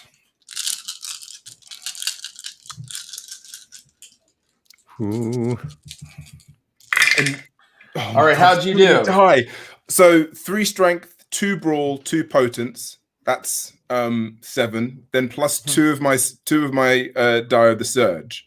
Yeah. Now, because I'm at blood potency 3. Sorry, I get an extra die to my discipline, right? I don't know that you get an extra die to your discipline. I think you can re-roll it or something like that if you fail like a discipline roll. I don't know about. I can check that real quick though. It's no problem to check. Yeah, Clint's gonna look it up, but I don't think you get an extra die just for blood potency. The dies come from surging, right. you know. Yeah.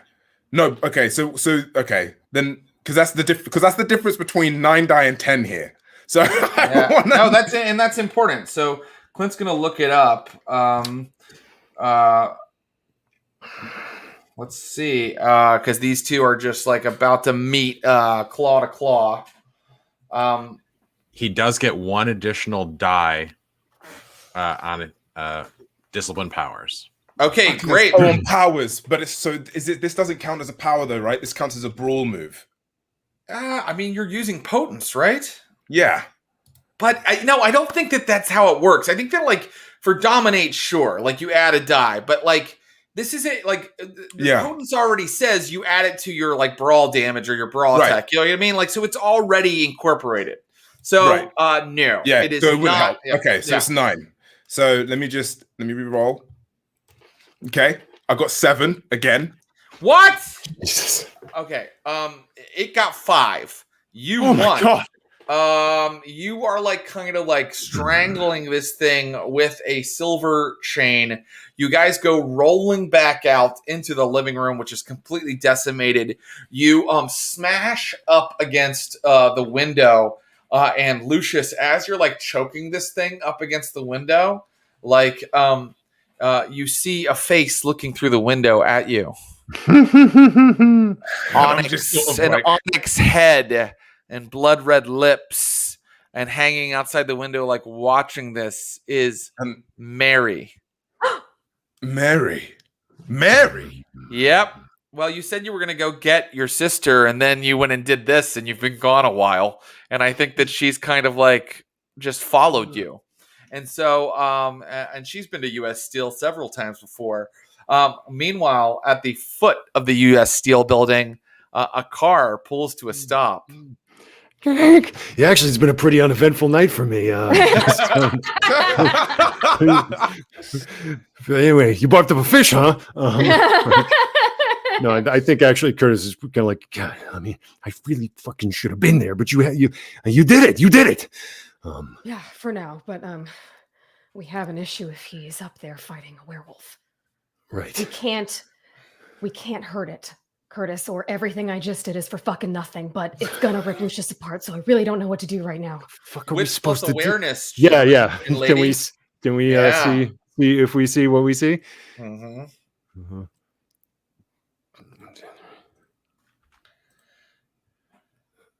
2 successes. Great. Let me see.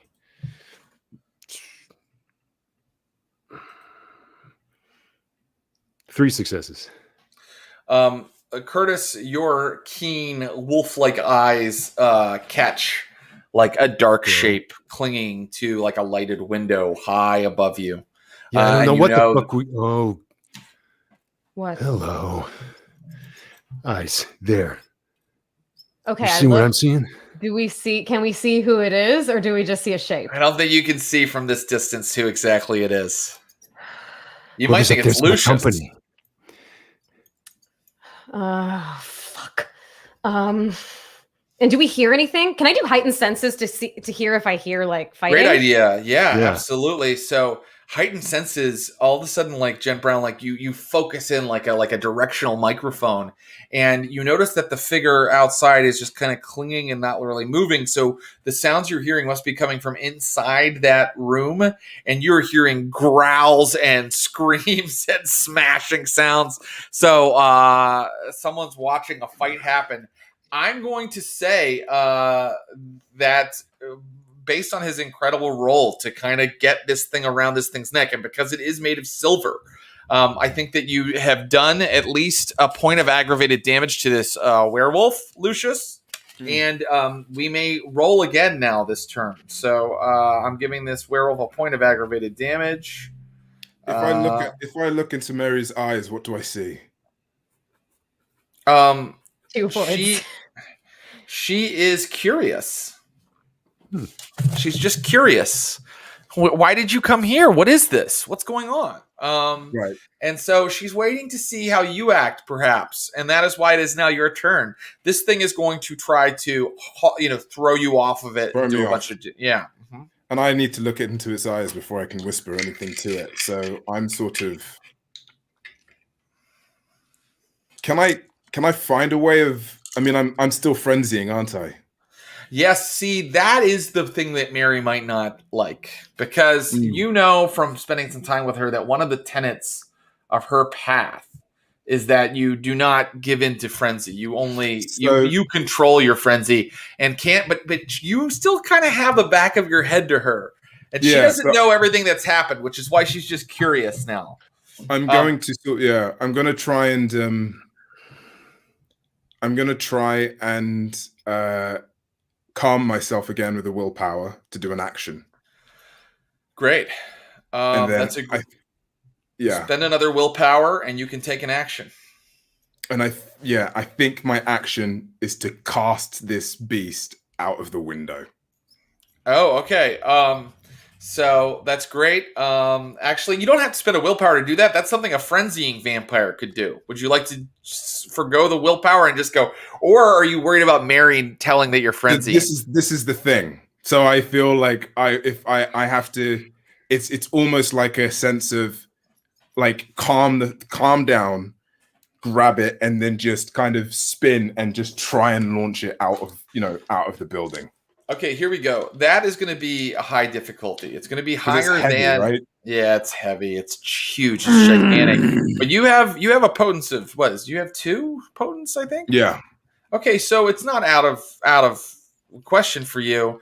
I'm just going to say that you need to give me 2. You need to give me 2 successes beyond beating its roll, right? So, okay. which you did last turn. Yeah. So, all right. Here we go. So I'm gonna roll the same dice pool. Yeah, make sure you take that willpower off if you are really trying to act. No, I am absolutely.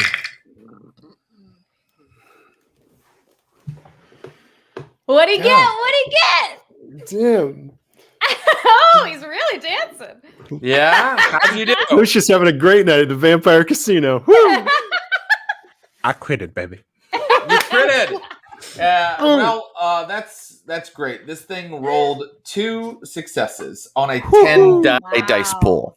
2 successes. Get out of here, you dirty dog. I'm just saying. Here's what happens. Well, actually, Lucius, you describe it, and then I'll tell you one more thing that happens. I'm on the back of this thing and I could feel Mary, and it's almost like when mum catches you masturbating, which has never happened to me in my life. But the idea is that I know the feeling. Go ahead. I kind of calm myself down, take a deep breath if I can, and I sort of turn. But as I turn, my arms turn as well, and I boot this window, bash, and just like jujitsu roll it off my back out of the space. Yes, you do. And when the glass shatters, suddenly all of these like faint traces of blood around the edge of the window glow bright red for a second, and then like go off, and it's like they splatter, but like the strands of splatter go hard like glass for a second, and suddenly the thing you've just thrown out the window, Mary, there's like an explosion of like razor sharp blood shards as one of Ormond's wards goes off again. What is this guy and his wards, man? He's a fucking master blood sorcerer. Okay, Jesus. Here we go. You take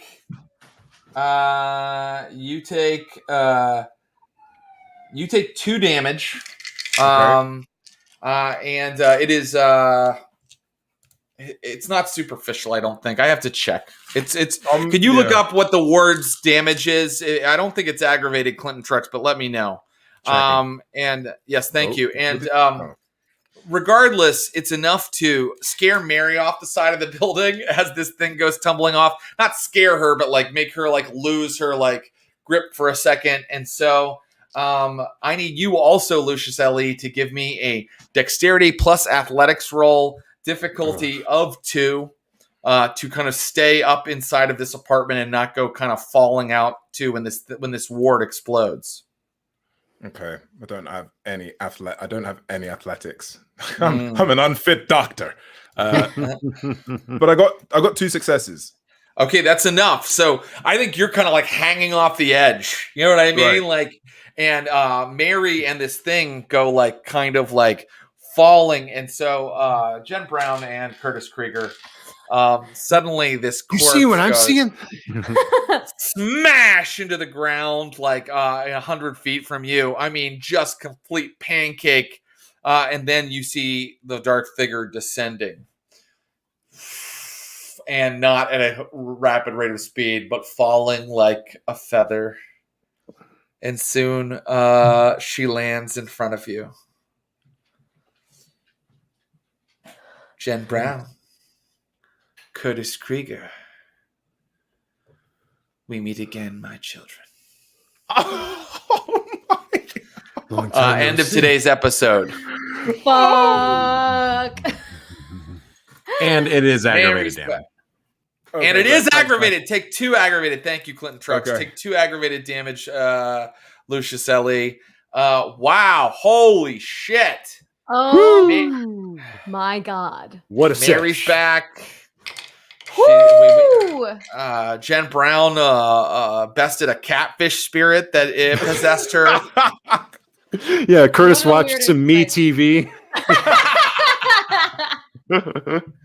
I know. I feel so bad that I didn't have Curtis run in while all that was going All on. good. But Jen- we were Jen so, was so- in it. So convinced, he was like, "You can't come." He's like, "Fine." Yeah. Like, yeah. Did this dog Holy just? shit. Did this dog just die? I think that Lucius may have just killed a werewolf. Oh my God. That ought to Second one help of our the peace night. accord. Yeah. Yeah. I Holy mean, fuck. you know, Jen makes friends good. with supernaturals. Lucius destroys them, and Curtis goes, God. "What? Good gravy. That was Good really fun, you guys. Friday. Thank you so much. Thank you. That was great. That was so intense. It was, yeah. I don't know what to say. I love our Correct. vampire universe. I don't know what's going to happen next, but I feel like moves are being made. Yep. And I will say, Jen Brown, you may add contacts. The Drowned Dogs, which is the You name are of this serious? guru You're pack. killing these contacts right now. Woo! Yeah. Yeah, 1 dot. They're still not your good buddies, but you did best like their totemic spirit that like dwells in their cairn, their new cairn. So they will at least kind of Whoa. talk to you. Okay. Whoa. Okay. Amazing game, guys. We'll be back next week with more of this insanity. Mary will talk to Jen and Curtis again for a first time in a long time. Will Lucius's relationship with her as sort of his patron, will that come out? Because he's been keeping it a secret from them. So many cliffhangers. And you could only do it with players like this. Ashley Burch, Abu Salim, and Ross Bryant. Thank you guys so much. Thank you. Thank so you. fun. Thank you, Jared. Say Incredible, bye-bye. incredible Cheers, stuff. man. Thank Great you. stuff all around. All right. That was today's Vampires of Pittsburgh. And let's see. What can I tell you? Well, please keep tuning into the Stream of Blood. On Tuesday, we are going to have our good friend, game designer of some of the best games, I think, in like 20 years of role-playing, John Harper. We'll be back Tuesday for Taste of Blood at 7 p.m. Pacific. And we are going to play his kind of newer game, Agon, which is normally about Greek myths, but we have created a vampire version of it because it is the Stream of Blood. We had to vampirize it somehow. So it won't be Vampire the Masquerade. It will be a completely different flavor of vampire. We are calling our Agon hack Bloodstroke 2 Sagas of the Ravensguard. There they are. Yes, it's a PS1 game, we've all decided. And I've really designed the adventure to be a PS1 game style adventure. So please tune in 7 p.m. Pacific. We're going to do 2 sessions of that this Tuesday and then the Tuesday after. And then follow up with us again next Sunday for more Vampires of Pittsburgh. It continues to pop off. So much popping off. Okay. Guys, follow us on all our socials. We're on all of them. Although I think we're getting off Facebook now, but Reddit, Instagram, Twitter, please come say hello to us there. And most of all, come say hello to us on our Discord. That's the Server of Blood, where we talk about all kinds of things. I've been having some really good conversations about other White Wolf games and kind of considering what other ones we might be able to play on the Stream of Blood. So if you are I'm sorry, I shouldn't say White Wolf because it is no longer a White Wolf game. If you are a fan of Onyx Path games, Renegade Studios, V5 from Paradox, any of that stuff, please hit us up on the Discord and talk to us about it, as well as talking about any games you're interested in. Let's see. Does anybody have any questions or comments after all that? I could kind of take one. Remember to subscribe if you haven't already. And remember to follow us on YouTube. You can get all of our old content on YouTube there. If anybody has some thoughts on like new games they'd like to see us play, hit us up on the Discord or on any of our socials and let us know. I'm not seeing any comments, so I'll just go ahead and say my thank yous. Oh, here we go. Can we get the industrial playlist on the Discord? Yeah, I think we can do that. Let me make that happen. Can the fish come back? You mean Silt Breeder? Oh, yeah. Silt Breeder is he's a powerful spirit in Pittsburgh. He's important. Yeah, we'll have Silt Breeder back. How do they keep surviving? Well, part of it is that they're just very good at coming up with cunning player moves, and part of it is, I always try to give the players the benefit of the doubt as a GM. I think that's important. It's so funny to me because some people say, Jerry, you're a harsh GM. And at a game like Call of Cthulhu, I kill some players.